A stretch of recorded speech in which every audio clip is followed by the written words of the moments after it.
Brock can even go into the XP lane, and then they could pick up a roam right here. So GG, they still have quite a few options, especially with how much flex pick that is available here.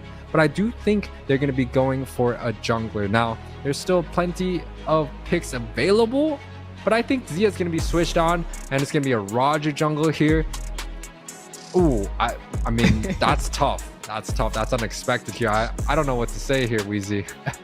I mean, they got a Savage with it, but this time it will be best player. Maybe trying to show up Zia, but I don't think you can outdo a Savage. That's not something that comes around too often.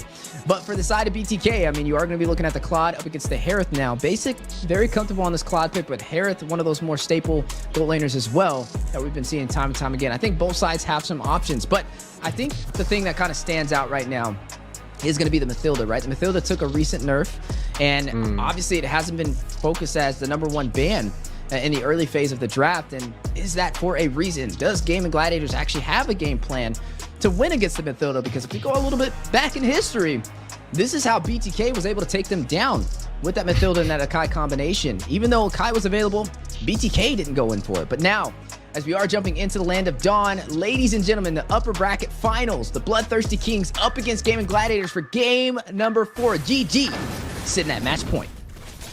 You know, I feel like BTK's draft is a little bit more traditional, a little bit more front to back, right? The Fredrin, the Matilda, you also have the Trizza in the front and the Vexana and Claude in the back, versus kind of Gaming Gladiators comp is very progressive, very new age, very new style, right? We see the Harith being prioritized. We see the Roger in the jungle. Those are two picks that have really came out of the meta shell, especially in the recent month. Take a look at some of the emblems, some common emblems on the Grok. Matilda having the support emblem, but relatively standard across the board. X-Borg here, though, having something a little bit more interesting, goes for a tank emblem on the XP. Something else you could go for is the fighter, but the tank definitely provides a lot more early game sustain against the Charizla armor shredded.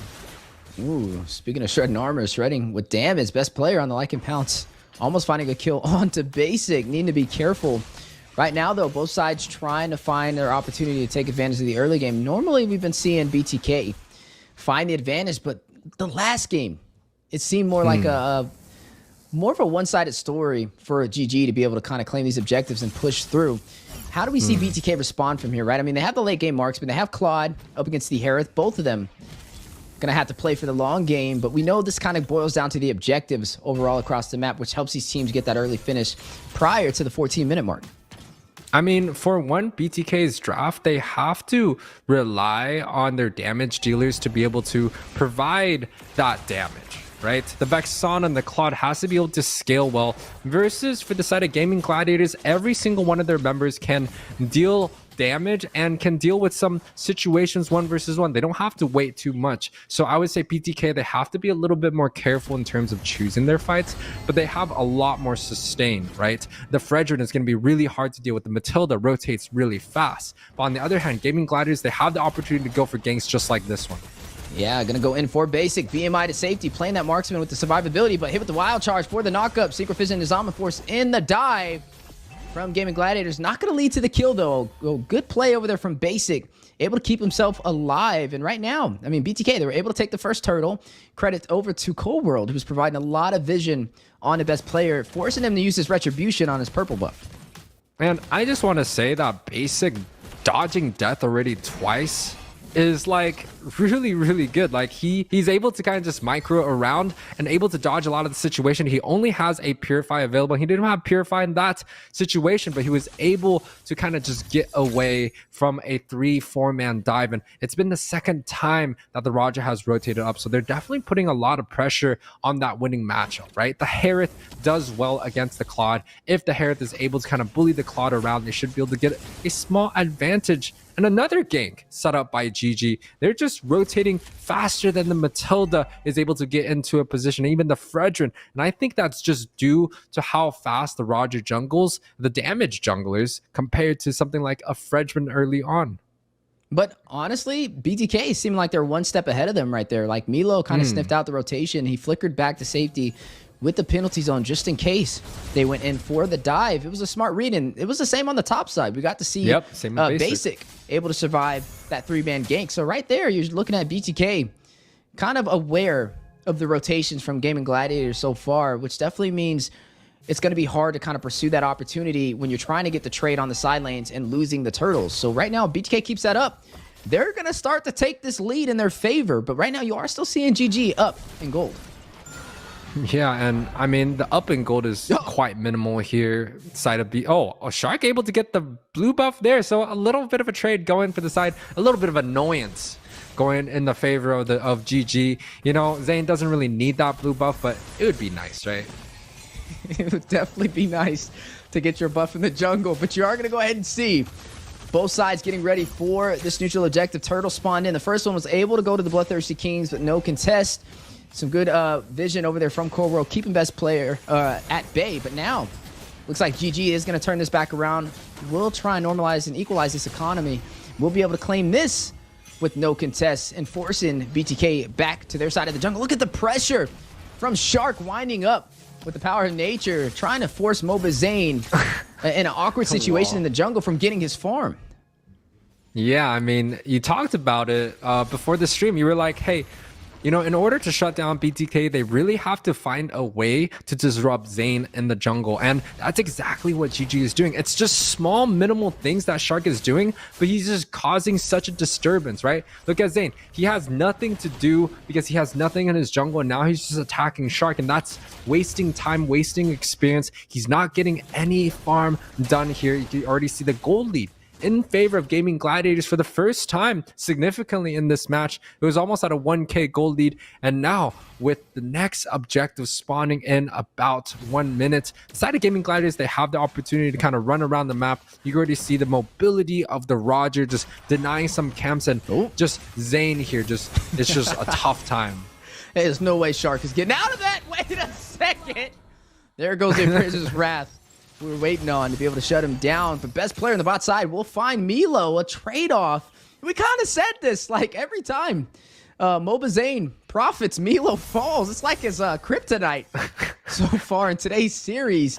But nonetheless, Shark trying to get the invasion and punished by the side of the Bloodthirsty Kings. A kill into mobazane's hands. Both sides tied up on the scoreboard 1-1.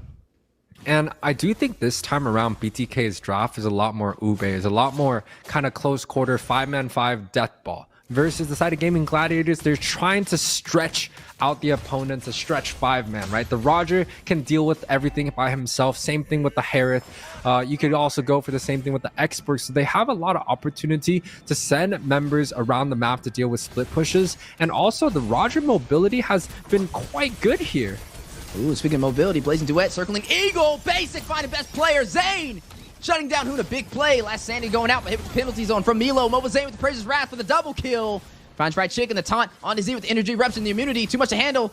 Procking out the Zaman, forced to synchro fission. Shark gonna hug that wall, forcing BTK out of that turret. But now, laser focused onto the turtle. Yeah, great fight coming out from the side of BTK. Basic was able to use the Blazing Duet to deal tons of damage, getting 2 sets. Also, Nicholette getting that knock-up, pretty much secured the kill for on top of best player, right? And they were able to get like a high priority target here. Now for the side of GG, they are back being down in a situation. This is just back and forth, Wheezy. Both games are close. These guys are going head to head in every little situation, just creating havoc here. But it seems like BTK is coming out just slightly on the edge right now. Is literally the story. It's the 50-50. One team wins and then the other one wins. It's just flipping a coin. That's the odds when both these sides face off in the land of Dawn. But right now, BTK with the advantage, 4-1, able to claim 2 turtles, 2 turrets up on the map against Gaming Gladiators, who is now trying to find an opportunity of their own on the top side, trying to overwhelm mielow. But Cold World joining the party, Nicholette right behind him will be there to engage, able to defend the push from Gaming Gladiators. I think the side of GG, they have to get this Harith involved in some of these team fights, right? Zia came in kind of late after 2 of the members have been taken out by the side of BTK. So this time around, in order to get them into the fight, it might be something, but best player here. Yeah, trying to defend from the siege on to the tier 1 turret for the mid lane. Some good defense from Gaming Gladiators. BTK, good pressure that they're putting on the map so far. They're still holding on to all of their turrets in the game. The bot side was almost bursted down by best player. He should have just went in from one more basic attack, but that just kind of shows you just how much pressure is on the line for both sides. Every time there's an objective available, somebody's there. And right now, that somebody is BTK for game number 4. Yeah, they're gatekeeping the wins here. Both of these teams are, standing tall against each other here. You talked about how BTK had a pretty good rotation coming in. I want to say Gaming Gladiators have a great defense. At the same time, they're able to defend pretty much multiple towers here, but topside Zia might get caught off here dealing a lot of damage to mobazane. Oh, he's not worried about it. He got that Savage. He's on that Savage buff right now. It's going to go in sharp. Taking down mobazane. The jungler will fall. Zane finding his first death of the game. No retribution on their side. An opportunity for GG to go in for this Lord if they want to. But you are seeing mielow and Cold World putting on some pressure. Yeah, and I mean, this is how GG kind of gets back into the game. They need to get Zia involved because Zia can deal so much magic damage that they're looking for. But the knockup is going to connect. Circling Eagle as well. Matilda Airlines, Nicholette will find one. FwydChickn responds back, takes down Cold World. Basic finding FwydChickn.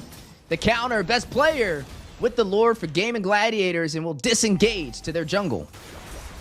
Yeah, I mean, it's a little bit surprising that Gaming Gladiator is going to be the one that dictates these objectives, right? Especially with the 5-man comp that they have here. They're not having something like a utility jungle. They're not having 50-50 moments. They're just going for the kills. And if they're able to pick up mobazane early on in the team fights, yes, they're going to get a completely clean retribution on that. But if they're unable to do so, right, the side of BTK Zane is definitely going to have a lot more favor in terms of the 50-50, but just not even giving them the opportunities where GG shines. They are able to knock down the opponents, especially with getting Zia involved in these fights. And speaking of fights, battle in the mid lane, both sides on a full-out war. mielow brought back to safety over there from Cold World, but now the dive with the last insanity, not going to connect from FwydChickn, but down goes the turret. Best player will be the one to knock it down. The Terrify on the mielow as well. Nobody will fall in that engagement, but overall, the objectives lean toward Gaming Gladiators. I mean, we could take a look at some of the items here. You can already see about a 1k gold lead for the Claude, having the Trinity build already done. The Herod is still a little bit behind, looking for that new Holy Crystal that's placed about a 3k gold. And it's even, with the roamers, with the mages, the junglers. You can see there is about a 1.5k difference advantage for the side of Gaming Gladiators, just due to the fact that Roger has the ability to farm the jungle a lot more faster. mielow! He needs to get out of there, UA. Best player. Mayday. Like a pounce would be able to shut him down. The 4-man stack in the bush. Not where mielow was expecting to go or expecting to be taken down at. But nonetheless, a good play from Gaming Gladiators. mielow finding the second death of the game so far. This is a very low kill game. I mean, we're 12 minutes in. 6-4 on the scoreboard.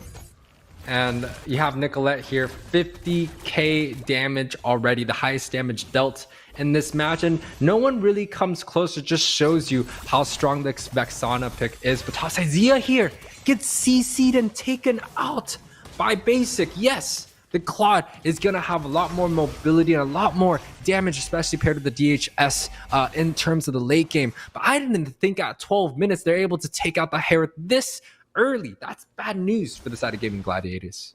And a clap back from BTK, right? You took down mielow, we'll take down Zia.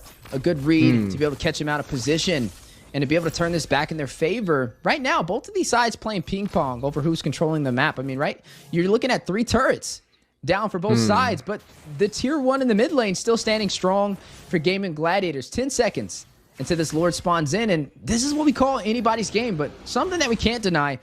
Basic overall having a little bit of a better game compared to Zia as the gold laner. Yeah, I mean, 303 pretty much just shows you he had 6 of the 7 kill participation that BTK has. And he also has a slight gold lead on top of Zia. Now, Zia, the Herod, it's supposed to do well in terms of the early game, in terms of the lane matchup. That's where he shines the most. But when it comes down to a lot of these big, ugly team fights, it seems like the Claude is going to have a slight edge, especially if he's able to get into a better position. The dive in, though, with the Lanka Pounce. Cold World going to be able to make his way back to safety with this Mathilda, one of the hardest heroes to kill, not only for the sustainability, but the mobility that is also provided. Lord in play now, though. You are looking at both sides getting ready to fight over this objective. Yeah, GG definitely has a lot more damage. You're looking for initiation here. Whoa, a lot of wasted utility, though. Not going to be able to connect. mielow, though, frontlining the damage. Chicken shutting him down with the fire missiles. Look at the Lord, though, intact, and GG surrounding it for the claiming. They do have the retribution. Basic with the split push on the bot side, though. Now on the base for GG. nicholette trying to hold him off the cameraman. Basic. Not going to go in for it. What's the focus on the Lord? Respectable. You are going to go ahead and see the Lord at 25% HP almost. Right now, you're looking at GG on the defense. BTK on the push. A high IQ play from the split push from Basic on his comfort pick with this Claude. And this is where BTK shines a little bit more, right? The FwydChickn is going to have a great time doing these Lord dances left and right. Beside the GG, you saw how quickly they were looking for the initiation because they are damage focused. They need kills, and if they're able to get 1 or 2 kills, they have the numbers advantage. Then they can start doing kind of a tricky Lord dance. But before then, they have to look kind of for a full engage, and if they're unable to get so, just like how Shark right there, he was unable to get the wild charge to connect. BTK just a little bit too fast, knowing that Shark and knowing that the side of GG has to go for a lot of team fights in these comps. You know, credit to nicholette too. Going back to the base to defend because Chicken was not able to get there. Nobody from the side of GG was able to get there in time. Yeah, Hoon was there. Hoon. Yeah. Yeah. Oh, yeah, Hoon was there, able to kind of defend. And you were looking at Basic trying to close it out. That was a very close call. Had he not been in position, they could have ended that game. But right now, you were looking at both sides again at this Lord dance. Still a 50-50 game. I think it's just a little bit more in favor for the side of BTK because the strategy, the banana split push that the Claude has, there's not many people that can defend that, right? The Claude can kind of just jump around, especially with the Matilda Airlines. He's able to go across the map quite fast versus the Harith. It's just a little bit slower, right? And now they're able to poke out the Grok. The Grok has to go back in the base. Side of BTK has the numbers advantage here. Oh, I think they're going in for it, though. They're going to try and get the contest. Best player forced out of the Lord pit, though. Big knock up. Circling Eagle, wrapping around Cole in the heart of the battle. Both sides fight it out. Best player needs to get in there, not in retribution distance. There they go, though, fighting it out. Immortality procced on FwydChickn. Look at the Lord. Best player able to get it at a moment's notice for Gaming Gladiators. But now the punish may be on the way from the Bloodthirsty Kings. Do they get out of there with nobody falling? They got to get one. And there it goes. mobazane will find FwydChickn. Yeah, it is going to be a 1 for a Lord situation. I want to say typically if it's a 1 for a Lord, the person that gets kind of the 1 player should have a slight advantage because they're able to kind of just clear the Lord quite easily. But the team fight's still going on. mielow almost chunks so low here. Yeah, fighting it out. The Lord quickly bursts it down. Look at Basic. Not even phased, but now best player. Trying to seize the opportunity to take down the marksman for Bloodthirsty Kings. Not going to be able to find him, though. And that Lord is now out of commission. Yeah, and I think Basic is kind of playing above and beyond in this series, especially in this match so far. The impact that he has, the pressure. He was able to kind of walk through that bot side, especially when GG were looking for a full engage, able to get that tower pressure, the side of GG to split up. And it just doesn't feel like GG is able to withstand a lot of these team fights if they're split up. So they really have to group together, bring in all the damage, the mixed damage coming out from the Harith, from the Roger, in order for them to win a team fight. Versus for the side of BTK, they are happy to fight kind of 4 versus 5. Just having mobazane there by himself with nicholette and mielow, just dealing with enough damage and sustain. They're happy fighting these disadvantages because they know the Claude is on the other side of the map. And now with the Lord on the bot side, it gives more opportunity for Basics' well-known banana split push. And right now, this is the longest game we've had in this entire series. Gaming Gladiators currently at match point. If they find this victory, they'll force BTK down to the lower bracket, a possible way to shut them out of the NACT spring season. But on the flip side, BTK putting on a great fight, trying to even out this series, and may be able to do it with how they've been performing today. I mean, technically, like we said, it's been the flip of a coin. One team wins, then the other. This time, it should be BTK's turn in terms of patterns, but patterns can be broken, and it looks like that's the plan for Gaming Gladiators. Right now, though, 8-5, 18 minutes in. Still a very low kill game to be close to that 20-minute mark.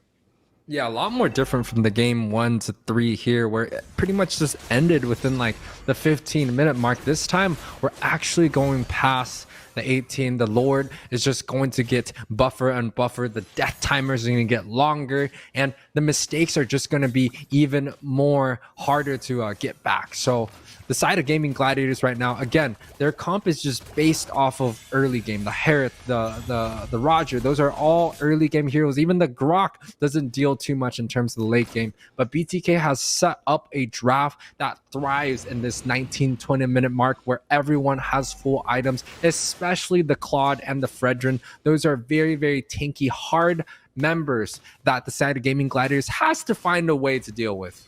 Yeah, right now the Lord has spawned in. Another high-value target for both sides. Could possibly be the deciding factor to be able to close this game out. But normally when we see the Lord this late in the game, it's more as a tool to kind of bait out the other team to initiate on the fight and wait for the mistake. And I think that's what we're going to be seeing today.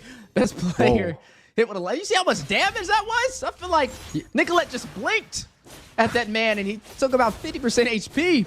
Definitely going to have to watch out for that.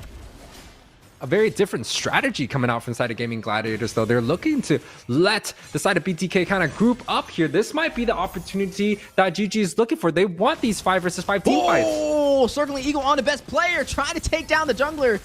A risky play from the side of Bloodthirsty Kings, but they're able to make their way back to safety. Basic, very low, forced to get out of the Lord pit. Use the BMI to go back to the mid lane. But they did stretch that top side. The top side minions are pushing in. BTK having the opportunity with the numbers advantage. You can even see best player just completely ignoring the objective. I think this is going to be uncontested. BTK should be able to grab this up, no problem here. Oh, best player trying to get in position. Hit with a lot of CC, hit with a lot of damage. Almost out of there, very low. mobazane will find Zia. Should be able to claim this lore. Cold World will be the one to take it for the Bloodthirsty Kings. And now Gaming Gladiators on the retreat, trying to get out of there. Very low. BTK able to win that objective. On top here, and it's due to the late game composition that they have set up in their draft. Roger, Harith, extremely early game. Same thing with the Grok. They want these games to be ending within the 15-minute mark, and it's due to good reasons. The last few games have always been this early game snowball that the opposite end of the team cannot deal with the push at the very end. But this time around, the game is different. We're getting into that late game, and that's just where the Claude thrives. This is where BTK wants to be in some of these team fights. They want these games to be dragged out long and dry and hard, where it's tough, and this just brings in that element of surprise here. Ooh, they're going in. This is BTK's chance to take us to a game number 5. As they are now opening up the base for GG with the Lord intact, quickly being bursted down, but a big knock-up onto Game Gladiators. mielow will find one, takes down Zia. Nicholette finds best player. Numbers of BTK's favors. Nicholette gets another, shuts down Hoon. The mid laner will fall for GG. The Lord alongside him, and down goes the base Crystal. BTK taking us to a game 5 against Gaming Gladiators. 22-minute match, 12-5 is the overall score. BTK able to take our series into a match number 5.